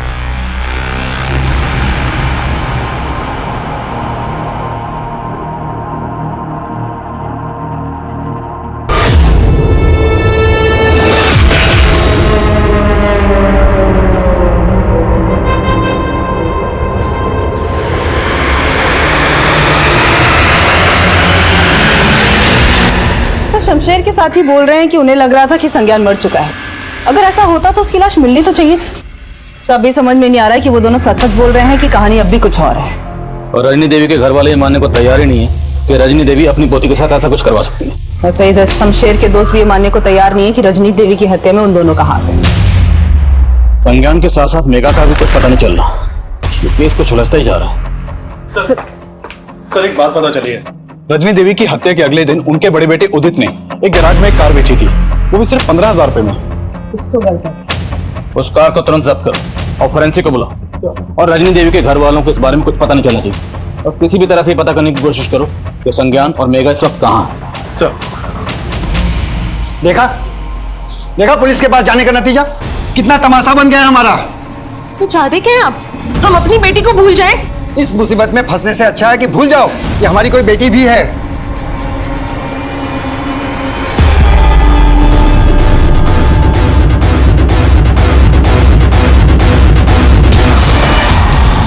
उस गाड़ी को जब्त किया गया तो फोरेंसिक को उसमें कई ऐसे खून के धब्बे मिले जिन्हें मिटा दिया गया था, और ये देखा जाने लगा वो खून रजनी से मैच करता था या नहीं। वहीं संज्ञान और मेघा की तलाश भी जारी थी और जल्द ही पुलिस को मेघा की हत्या की जानकारी मिली।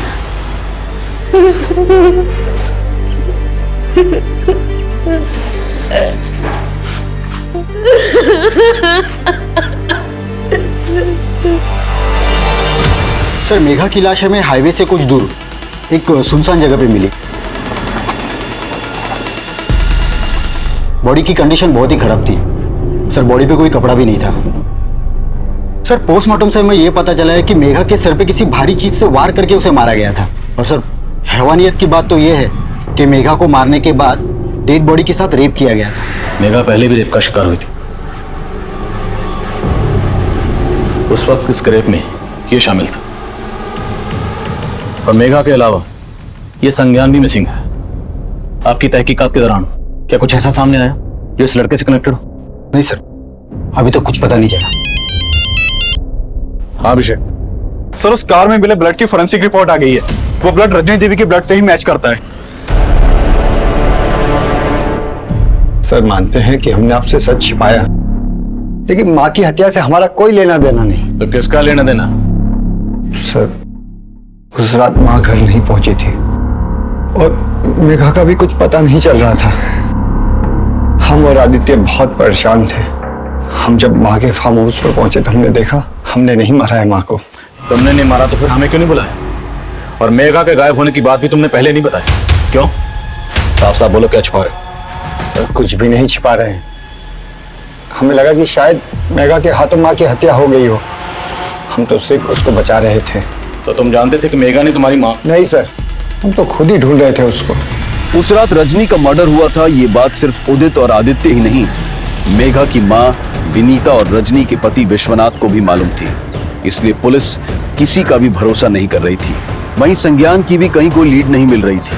लेकिन अब कुछ ऐसा मिला था जिसने पुलिस का नजरिया ही बदल दिया था। सब कुछ दिनों पहले मेरठ में एक सीमा नाम की औरत का मर्डर हुआ। सीमा के मर्डर की मोडस ऑपरेंडी मेघा के मर्डर की मोडस ऑपरेंडी से मैच करती है। मेघा और सीमा दोनों के मर्डर करने के बाद उनकी बॉडी के साथ रेप किया गया था। सीमा का रजनी देवी या मेघा से कोई कनेक्शन? सर फिलहाल तो कोई कनेक्शन नहीं मिला है। माना कि सीमा और मेघा का मर्डर केस अलग है, लेकिन रजनी देवी के मर्डर केस में वो सिमिलैरिटीज नहीं मिली। तो सीमा के मर्डर केस में कोई ऐसा सस्पेक्ट जो मेघा से कनेक्टेड हो? सर फिलहाल उसके बारे में भी कुछ नहीं पता चला है। तो सीमा के मर्डर में मेरठ पुलिस को सीमा के पति योगेंद्र पे शक था। पुलिस का कहना है कि सीमा को अपने पति पे शक था क्योंकि उसका काफी औरतों के साथ अफेयर चल रहा था। तो हो सकता है योगेंद्र मेघा को भी जानता। साहब हम किसी मेघा को नहीं जानते, हमने कोई मर्डर नहीं किया है। तेरी बीवी तुझ पर शक करती थी, हो सकता है तेरा मेघा से भी अफेयर रहा हो। साहब हम कितनी बार बताएं आपको, ऐसा कुछ नहीं है साहब, भगवान की कसम खा के बोल रहे हैं हम।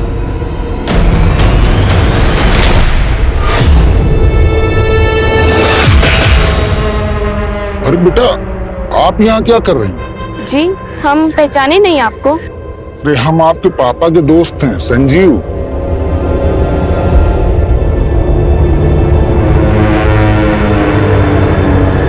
पापा कोई संजीव अंकल आपके फ्रेंड है क्या?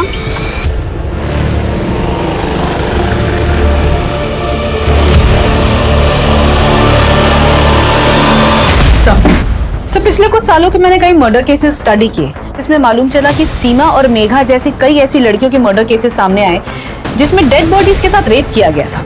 हत्या की वजह थी सर पे हुआ वार, और एक दो क्राइम सीन पर पुलिस को खून में लथपथ हथौड़े भी मिले। हथौड़े? यस। तो क्या ये किसी सीरियल मोलेस्टर का काम जो एक ही पैटर्न से सारे मर्डर कर रहा है? लग तो ऐसा ही रहा है सर। इन सारे केसेस को अच्छी तरह स्टडी करो और देखो कि क्राइम सीन पर आसपास क्या क्या कॉमन है। कोई ना कोई लीड जरूर मिलेगी। Right sir.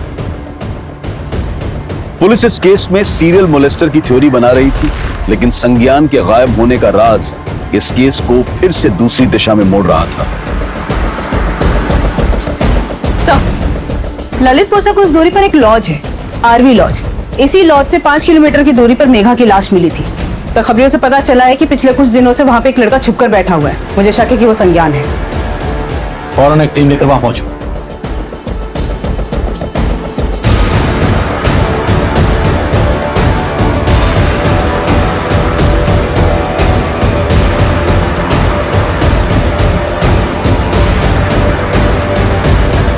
सर हमारा मेघा के मर्डर से कोई लेना देना नहीं। 7 जुलाई के बाद तो मुझसे मिले तक नहीं है। तो 7 जुलाई से तो अंडरग्राउंड क्यों? सर उन लोगों ने हमें बहुत मारा, उस डर की वजह से हम वहां चले गए। डर की वजह से तो लॉज चला गया, अपने घर क्यों नहीं गया? जाते तो पापा परेशान हो जाते। वो तो अब भी परेशान है, ढूंढ रहे हैं तुझे हर जगह। तूने उन्हें नहीं बताया था तो लॉज में चुप के बैठा? नहीं सर, सर हमारा मेघा के मर्डर में कोई हाथ नहीं है। हम तो प्यार करते थे उसे। तेरा हाथ है या नहीं कि हम पता लगाएंगे। पता लगाओ जरा अच्छी तरह से। सर तो हमने सीमा और मेघा समेत सभी केसेस के क्राइम सीन की सीसीटीवी फुटेज स्कैन की। इन सभी क्राइम सीन पर ये मोपेड कॉमन है। ये मोपेड सीमा और मेघा के क्राइम सीन के आसपास भी देखी गई थी, लेकिन सर ये मोपेड रजनी देवी के गांव में देखे जाने की कोई इन्फॉर्मेशन नहीं है।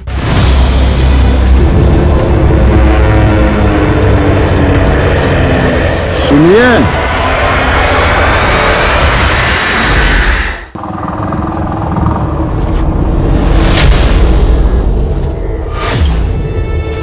अरे आप यहाँ कहाँ ले आए हो? लगता है गाड़ी खराब हो गई।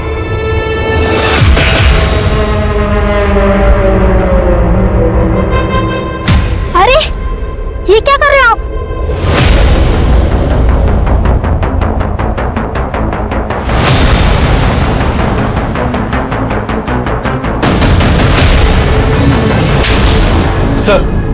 सर संज्ञान अब बोल रहा है कि उसके फादर जानते थे कि वो एक लॉज में छुपा हुआ था। हमें देर नहीं लगी तेरा पता करने में। तुझे फॉलो किया, तुझे रंगे हाथ पकड़ ली। सालों पहले तेरी बीवी का मर्डर हुआ था, मुझे पूरा यकीन है उसका मर्डर भी तूने किया होगा। सही कहा आपने। हमारा पहला शिकार हमारी पत्नी थी।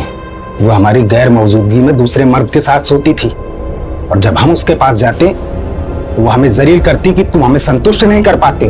एक दिन हमारा माथा सनक गया, हमने उसको हमेशा के लिए संतुष्ट कर दिया, पर हम संतुष्ट नहीं हुए। उसी वजह से हमें इन औरतों से नफरत हो गई। ऐसा करता क्या था? ये औरतें तेरी बात मानकर तेरे साथ चलने को तैयार हो जाती थी? हम बहुत स्मार्ट हैं साहब। हम उनके पास जाते और उन्हें जता देते थे कि वो हमें जानती हैं और हम उन्हें जानते हैं, और हथौड़ा मार देते। और मेघा, वो तो तेरे बेटे की गर्लफ्रेंड थी। उसी की वजह से उसकी दादी रजनी ने हमारे बेटे को अधमरा कर दिया था।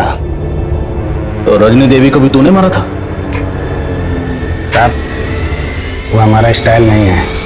वो तो मेघा ही उसको मार के भागी थी। उसका हमारे पास फोन आया।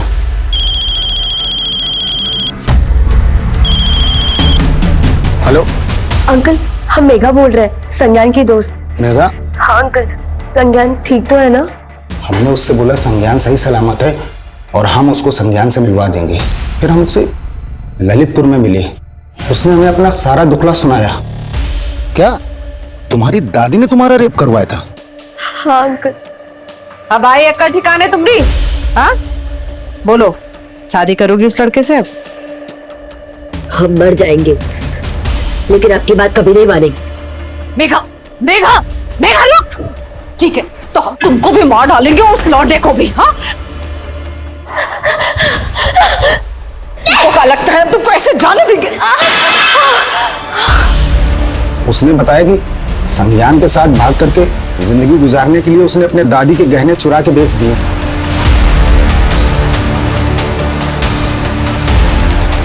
बेटा डरो नहीं, हम तुम्हारे साथ हैं।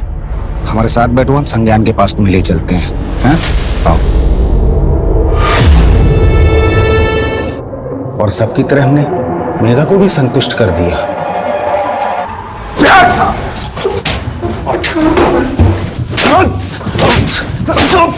अब तुझे संतुष्ट हम करेंगे। करो जरा इसकी तसल्ली। राम प्रवेश पिछले 7 सालों में सीमा और मेघा समेत 25 से भी ज्यादा महिलाओं को अपना शिकार बना चुका था। लेकिन मेघा सिर्फ राम प्रवेश की ही नहीं, बल्कि अपनी दादी रजनी और शमशेर की क्रूरता का भी शिकार थी। मेघा अपनी दादी रजनी को एक आदर्श नारी के रूप में देखती थी। रजनी के उदाहरण देकर वो लोगों को आगे बढ़ने की सीख देती थी। लेकिन वही रजनी उसकी सबसे बड़ी गुनहगार थी। इंसान अपनी अच्छी कथनी से महान दिख सकता है, लेकिन महान काम करने वाले लोग बोलने से ज्यादा करने में विश्वास रखते हैं, और उनकी कथनी खुद दुनिया लिखती है। अब मैं अनूप सोनी आपसे विदा लेता हूं। फिर मुलाकात होगी क्राइम पेट्रोल सतर्क के ब्लैक हेडलाइंस अध्याय में एक और नए केस के साथ। और याद रखें, क्राइम और आपके बीच में सिर्फ इतना फर्क है कि आप कितने सतर्क हैं। सतर्क रहें, सुरक्षित रहें। जय हिंद। इस तरह के और भी एपिसोड देखने के लिए हमारे चैनल को सब्सक्राइब करें और बेल आइकन दबाना ना भूलें।